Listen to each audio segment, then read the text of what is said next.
something called as pharyngeal arches which developed during this period. What is pharyngeal arches? These are some thickening of your mesoderm. So these are some thickening of your mesoderm. Again, mesoderm comes here. So previously, where did we see mesoderm? We talked about notochord. There also mesoderm was there. Now here, pharyngeal arches are also rod-like thickening present in the wall of foregut. So this is the area of foregut. This area, the front area is the foregut. So in this area, there are certain thickenings which are going to appear, and this is particularly related to the mesoderm. Okay. So that is called as, that thickening is known as pharyngeal arches. So how many pharyngeal arches are present? How many are present? There are 6. And the 5th one disappears, or the 5th arch disappears. So ultimately 5 are left. Okay, but 6 arches form, 1 disappears, then 5 are left. So it is something like this. Let's have a look at it. So your future head, this will be your future head, and this is a view from the side. Okay, so now this is a view from the side, and there are few thickenings on the foregut. Okay, and these thickenings are thickening of the mesoderm, and it is called pharyngeal arches. So from both sides the pharyngeal arches come and it meets in the center. Okay, so we will be talking about these arches in detail. Yeah, six arches are there, out of which the 5th one is disappearing and 5 is left. Okay. So we will see that what is derived from each arch, and we'll come back to this picture. So basically, let's first talk about the first pharyngeal arch. So what is the specialty of this arch 1?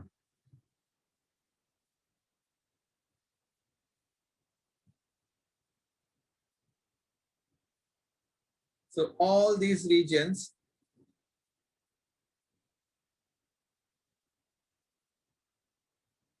this much of region is covered by this first arch. So what do you mean by covered by this first arch?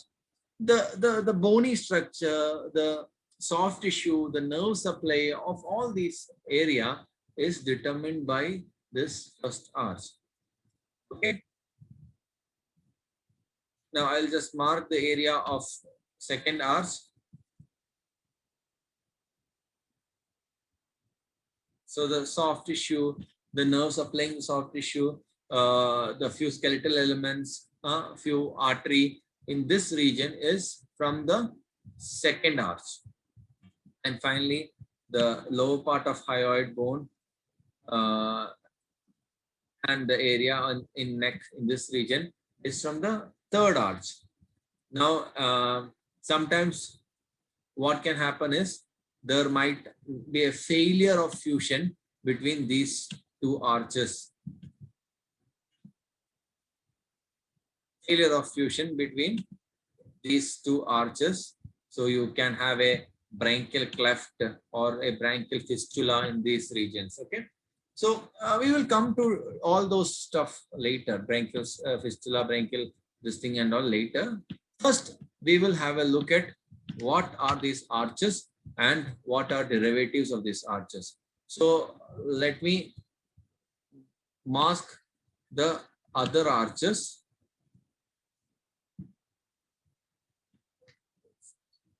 Or let me just zoom it for you.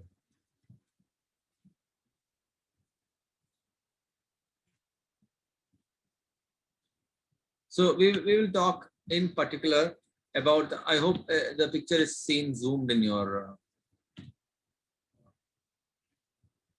what is it? Is it seen zoom? Yes. So we will talk about the first arch. So first arch, first thing is your name of the arch. Name of the arch is mandibular arch. And after that, there is something called as embryonic cartilage. So each arch has certain cartilaginous element. So what is this cartilaginous element do? this element, this cartilage is helpful in development of future structures. So there are two cartilage. I am pretty much sure that all of you would have heard about Meckel's cartilage. Apart from Meckel's cartilage, there is something called as quadrate cartilage also. So these two cartilage are derived from the mandibular arch. So mandibular arch, there are two cartilages. One is the quadrate and the second one is the Meckel's cartilage. And from these cartilage, further the incus and malleus is developed. From quadrate cartilage, the incus and malleus is developed. And from Meckel's, there are many structures which are developed. The anterior ligament of malleus, the spinosphenoid, the spinomandibular ligament, and genial tubercle of mandible. Okay. So you have an arch by name mandibular arch. The first arch is named as mandibular arch. Then there is quadrate and Meckel's cartilage, and the cartilaginous derivative are incus, malleus. Then coming to the cartilage derivatives from Meckel's, it is anterior ligament of malleus, spinosphenoid, spinomandibular ligament, and genial tubercle. Okay, we'll discuss those later. Now let me come to the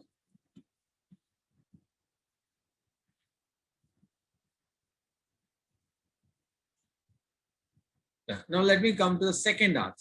Now, just like the first arch, second arch also has a name. It is named as hyoid arch.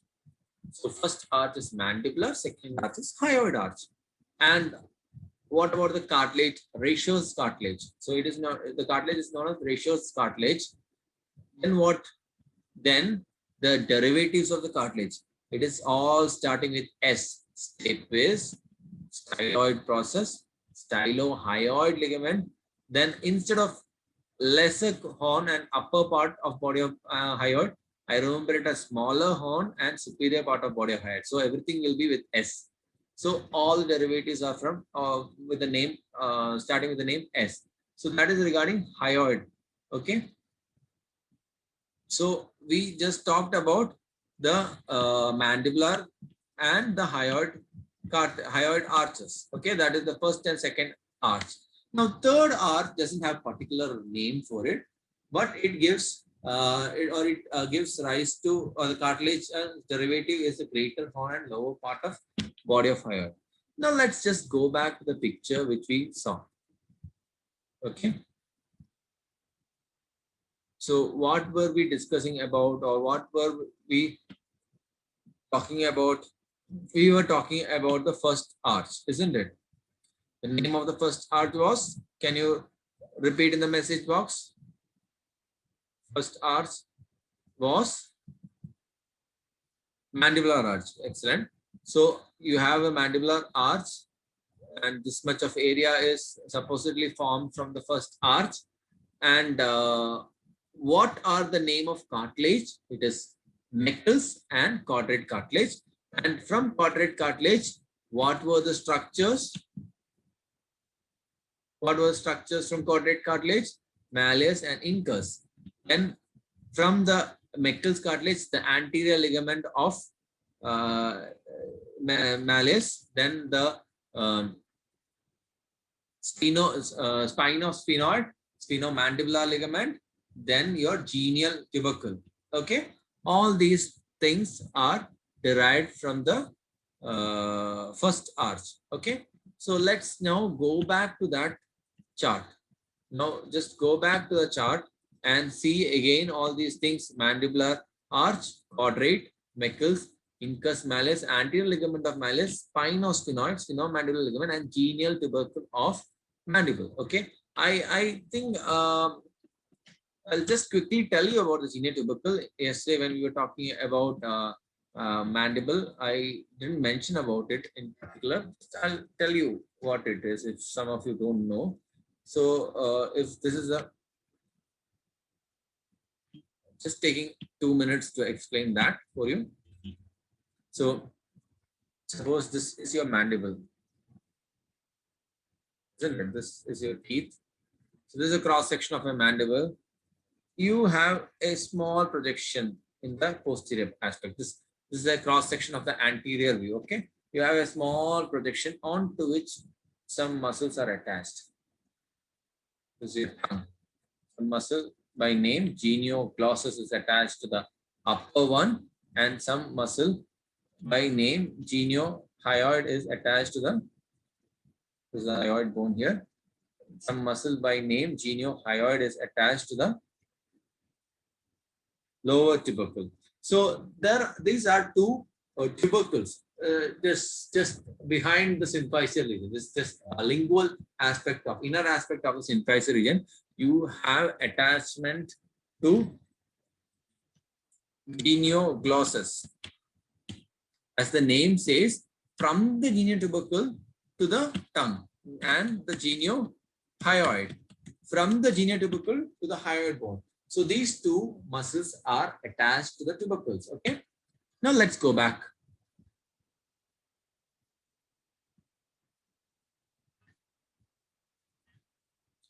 Okay. So that is regarding geniotubercle of mandible. Now coming to the hyoid arch, second arch. Now have a look at this picture. The second arch, what are the significance which we saw? What was the cartilage name? It is Reischer's cartilage. The cartilage is known by the name Reischer's cartilage. So this is the cartilage. Then what are the structures which are derived? What is this? Stapes. Then there is a process, styloid process is there, and the styloid process and superior part or the lesser horn and upper part of the body of hyoid. All these are derived from the second arch. So remember this picture, okay? Don't get confused. Remember this picture and you can answer. So one more point I would like to say is regarding the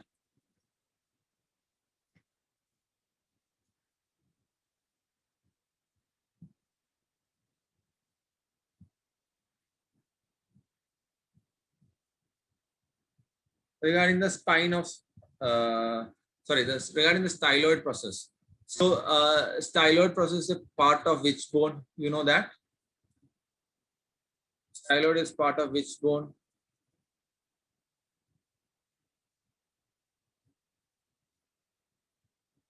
Yes, temporal bone.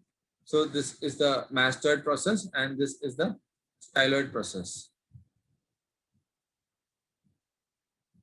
So in styloid process, what we have to know is there is a ligament by name stylohyoid, and there's a ligament by name stylomandibular, which is attached. So I did tell you about stylomandibular ligament when I talked about mandible. Where is it attached? Yes, very good. Angle of mandible. Okay, whereas the lingula, it is lingula. It is not stylomandibular ligament. It is sphenomandibular ligament. Okay. Yes, very good. Angle of mandible, it is stylomandibular ligament, and stylohyoid is a ligament which runs from styloid process to the hyoid bone. Along with it, there are three muscles. Can you name the muscles which are attached?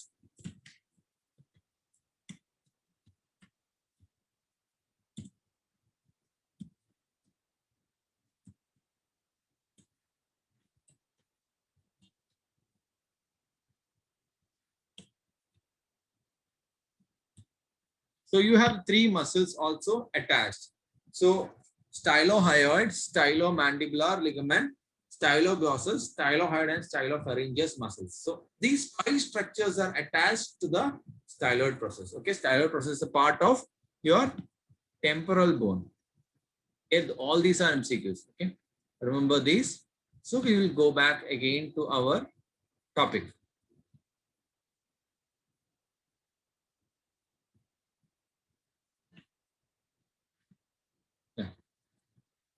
So the hyoid bone, we saw about the Reischer's cartilage and the cartilaginous derivative. And the third one, we saw that it is going to, that the green colored part is, it is going to, or it is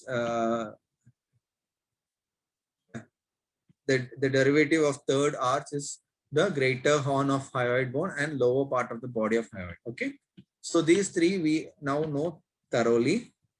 Now we should know about the muscles related to these arches. Why is it important? Yeah. Why is it important? The muscles and the nerves are related. Just have a look. The muscle is tensor tympani, tensor veli palatini, muscles of mastication, mylohyoid and anterior belly of digastric. And the nerve is trigeminal nerve. So all these muscles which are shown, the nerve is trigeminal nerve. So I write the mnemonic as you can note it down: TT, MM, and A.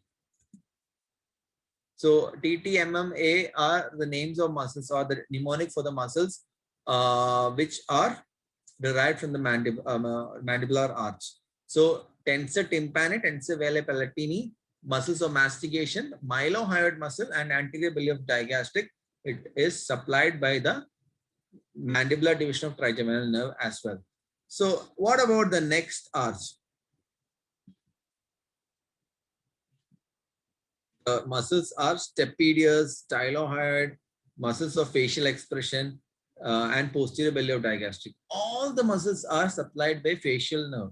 So the nerve of second arch is the facial nerve, and the muscles supplied are the stapedius muscle, stylohyoid, facial muscles of facial expression, which includes buccinator and platysma, and posterior belly of digastric. Okay, so let me just talk about digastric muscle also. So this digastric muscle is a very important muscle. So you have the mandible like this, the anterior part of mandible like this. You have the hyoid bone somewhere below like this, and you have the mastoid process somewhere way behind. So let this be the mandible like this. I'll show you a better picture.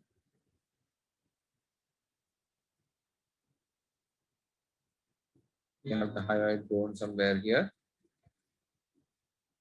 and you have the styloid process. You have the mastoid like this. So onto the mastoid process, you have the sternocleidomastoid which is attached, and along with that, you have a muscle which is known as anterior, which is known as the digastric muscle. So there is an anterior belly of digastric which joins through the hyoid bone with the posterior belly of digastric. Now this anterior belly, this is the digastric muscle, okay? It is joining through an intermediate tendon, and the anterior part, it is supplied by mandibular nerve, but the posterior part, it is supplied by the facial nerve, because both are separately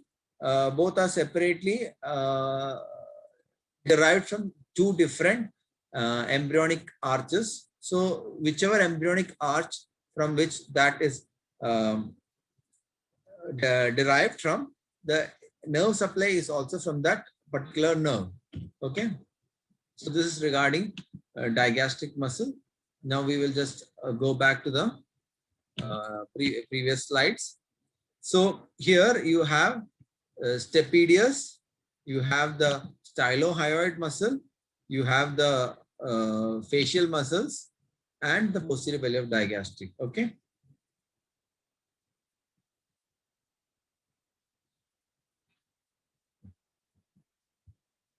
Now, finally, in the third arch, it is stylopharyngeus muscle and the glossopharyngeal nerve, which is related to the particular arch. So we just discuss about the nerves related to the arch and the muscles developed from the arch. So whenever someone asks you about what is the nerve supply of stylopharyngeus, you don't have to think. You just think that it is derived from third arch. So definitely it is going to be glossopharyngeal. Okay. Then somebody talks to you about mylohyoid muscle. You should be able to say it is part of, it is derived from the first mandibular arch, and um, it is supplied by the mandibular nerve. Okay. So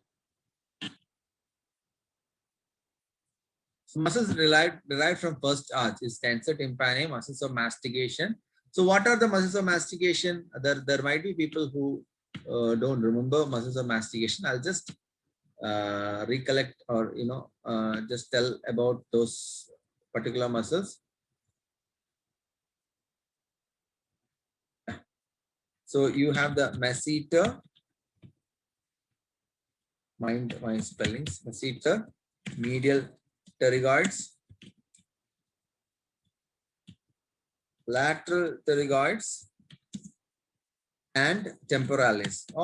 These are the only four muscles which are known as muscles of mastication. Anything else are just accessory muscles of mastication. Okay. So these are the muscles of mastication and these are supplied by mandibular nerve. Mylohyoid is there, anterior belly of digastric is there. Now this mylohyoid and anterior belly of digastric is supplied by the branch mylohyoid nerve. Okay, if you remember inferior alveolar nerve, before it enters the mandibular foramen, it divides or it gives a branch known as mylohyoid branch. This mylohyoid branch supplies the mylohyoid muscle and anterior belly of digastric. And lastly, you have the tensor velae palatini. So this is where the tensor tympani muscle is there. And then we have also shown the stapedius muscle. Stapedius muscle is derived from which arch? Stapedius is derived from, yes, second arch. Okay. Tensor velae palatini and tensor tympani is related to the first arch. Okay. Now, tensor velae palatini is a muscle which is situated in the tensor velae palatini is a muscle which is situated in your soft palate. Okay, muscles of soft palate.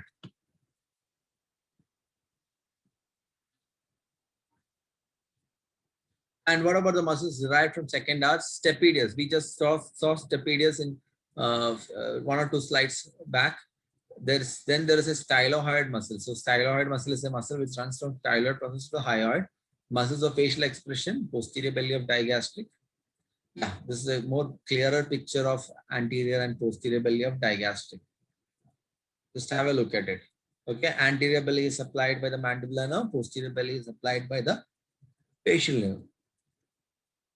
Yeah, styloid process with its attachment. Now, shall we move to pharyngeal pouches? I think this small topic left today. We will just finish this and move on. Okay. So pharyngeal pouches and ectodermal clefts. So what do you mean by pharyngeal pouches? So when there are pharyngeal arches, see,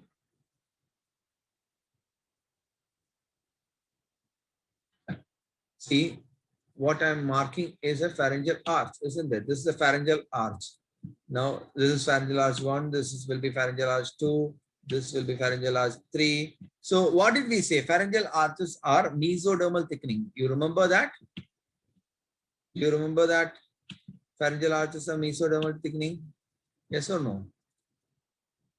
Yes. So there are two other structures which form. So one is this in purple color and one is this in red color. So what are these structures? Now purple colored one is a ectodermal cleft and the red colored one is an endodermal pouch. So between two projections there is a depression, isn't it? That depression we name we name it as pouch when it is inside, cleft when it is outside. So outside area it is ectodermal tissues, inside area it is endodermal tissues. So endodermal pouches are the ones with red colored arrow, ectodermal clefts are one with purple colored arrow. So what is the significance of it? We should know what are